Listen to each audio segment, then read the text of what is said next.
Los medios occidentales mienten, tergiversan y manipulan, o en el mejor de los casos ocultan la información más relevante. Así que aquí estamos nosotros, un día más, con esta nueva entrega de Desmintiendo la propaganda occidental.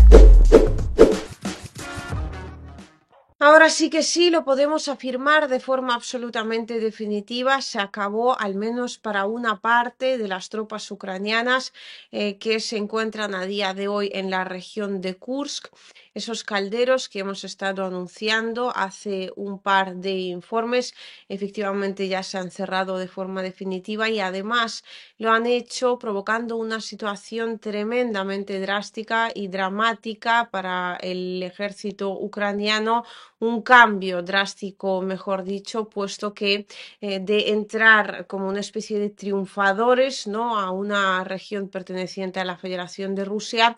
han terminado encontrándose allí a día de hoy sin conexión alguna, sin comida, sin posibilidad de ser de alguna forma liberados por sus propios compañeros, puesto que todas las rutas de suministro están absolutamente cortadas. Estamos hablando en particular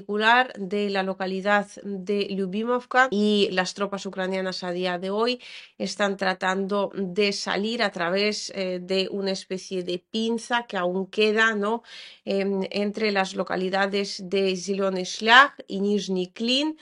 Aquí tenemos lo que es el caldero de Lyubimovka en sí, y estamos recibiendo informaciones de primera mano que nos hablan del hecho de que la comandancia ucraniana no puede a día de hoy comunicarse con una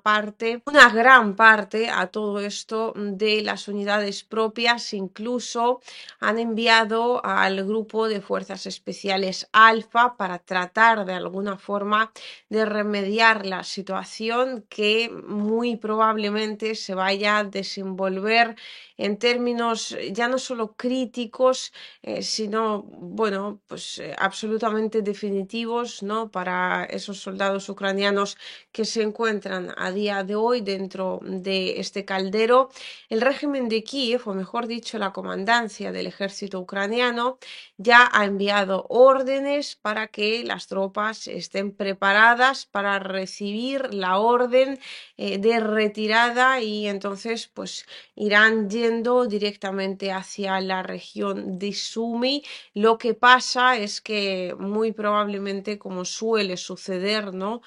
con ese tipo de órdenes provenientes de la comandancia ucraniana, que a su vez recibe muchísima presión por parte de la presidencia de dicho país, llegan tarde y mal, cuando ya no se puede salvar prácticamente a nadie. Una parte de los soldados ya se retiraron, pero en total estamos hablando de que si ampliamos un poco el cuadro, ¿no?, y miramos lo que es la región de Kursk al completo, allí, según información proporcionada por la propia Ucrania, entraron el día 12 de agosto unos 50.000 soldados, y claro, son precisamente esos 50.000 soldados los que están, en términos generales, en peligro de extinción, ¿no?, por así decirlo, o de eliminación por parte de las Fuerzas Armadas de la Federación de Rusia. Y aquí hay que entender una cosa que es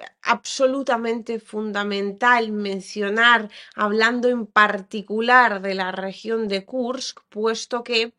si pues, hablamos de lo que es la operación militar de la Federación de Rusia en todo el territorio ucraniano, los términos son algo distintos, es decir, si efectivamente responde a lo que es una operación militar especial y tiene pues unas reglas muy estipuladas. Sin embargo, en la región de Kursk, que por eso hablamos de que no habrá piedad, y muy probablemente la gran mayoría de esos soldados ucranianos, pues ya os imagináis cómo van a terminar en el territorio de la Federación de Rusia, puesto que desde el día 12 de agosto en el territorio de la región de Kursk funciona lo que en Rusia se denomina como KTO, que es el régimen de una operación antiterrorista o régimen antiterrorista, como sea más cómodo denominarlo. Es decir, todo aquel soldado ucraniano que haya entrado en la región de Kursk se considera terrorista a día de hoy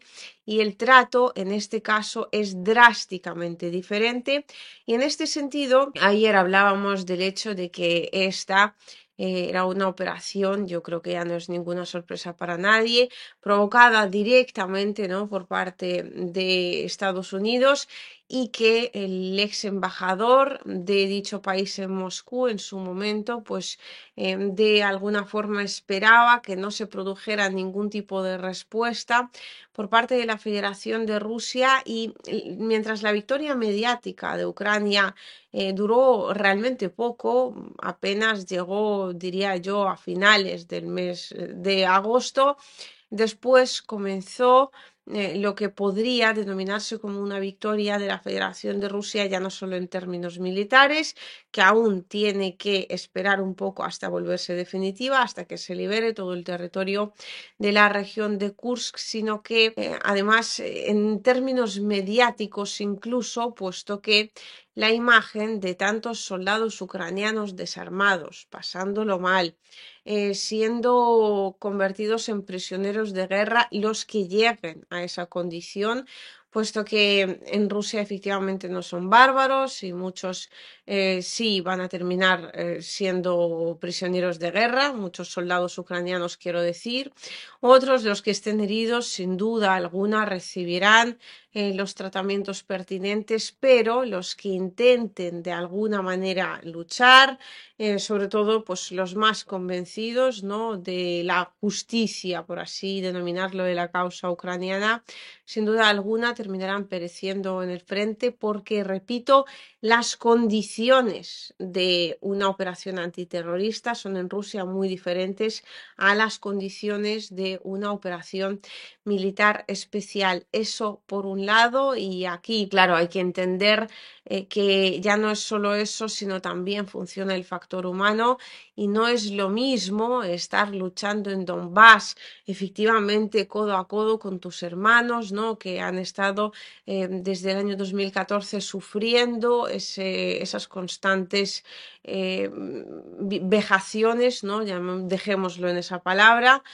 por no ir más allá del régimen de Kiev. Pero otra cosa es cuando, después de tanto escuchar que es una guerra de la OTAN contra Rusia, que lo que quieren es entrar en territorio ruso y destrozar Rusia desde dentro, pues es recibir a esas tropas en la región de Kursk, en tu propio territorio. Hay chavales allí además que son originarios, muchos de ellos de la región de Kursk, es decir, están defendiendo lo que es su tierra. Y no, esto no es comparable con el ejército ucraniano, puesto que la gran mayoría de esos soldados provienen de la parte oeste de Ucrania, de la parte más cercana,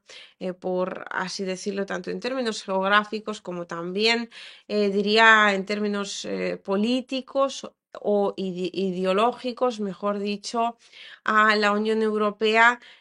La gran mayoría de aquellos soldados, ¿no?, de aquellas personas que luchan por el territorio de Donbass provienen por parte de la Federación de Rusia, provienen del propio territorio de Donbass, y en este caso pues Rusia está de alguna manera protegiendo su territorio tanto en la región de Kursk como también en la región de Donbass. Y claro, pues aparte de comprender eso, es decir, pues aparte de ver que efectivamente la suerte de esos soldados será muy, muy, muy difícil de salvar de alguna manera, lo que hay que comprender también es que desde el régimen de Kiev no están para nada por la labor de sacarlos de allí, prefieren mantener el territorio de la región de Kursk por un lado, al menos hasta que lleguen las elecciones presidenciales estadounidenses, y por eso están enviando cada vez más reservas a dicha región. Y por otra parte, también no quieren esa imagen, repito, ¿no?, que podría eh, traerle algún tipo de consecuencia mediática más inmediata, sobre todo al propio Vladimir Zelensky, que últimamente está yendo de un país a otro, anunciando esos planes de victoria, que ya me diréis si queréis que analicemos o no sirve para demasiado, porque no hay efectivamente allí demasiado que analizar, que bueno, básicamente se traduce, ¿no?, en que esta es mi cara bonita y quiero que por mi cara bonita me deis esto,